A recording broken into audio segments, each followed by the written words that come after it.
Почти през целия път през Еквадор седа на 2000 метра над морска височина и някой път 3000, днеска беше най-високата ми точка, 3500 метра над морското равнище. И ето сега ще видите, тук съм над облаците и е много интересно се виждат облаците. Вижте ги. Всъщност планината, аз съм толкова високо, че облаците са отдолу под мене. Невероятна красота в Еквадор. Цялата държава е планинска държава. Mountainous country. And I've been 2000 meters to not under 2000 meters sea level. And now I'm somewhere around 3. Look at the beauty. So beautiful.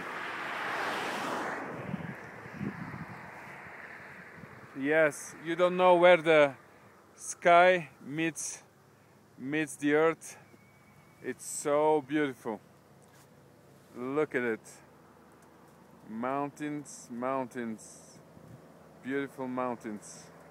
And of course the road, always the road. And of course here it's me again. Ecuador, precious people.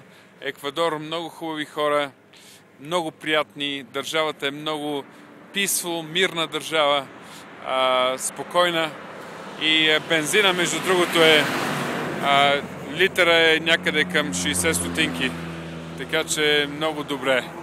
Даже по-малко от 50 стотинки е литъра. Ето мене още веднъж на път за Перу. Днес ще стигна близко до перуанската граница и утре ще премина в Перу и всички казват, че Перу е едно от най-красивите места. Така че поздрави от Еквадор на всички, които също са във форума и следят това пътуване от Картахена до Буенос Айрес. Окей, чао за сега.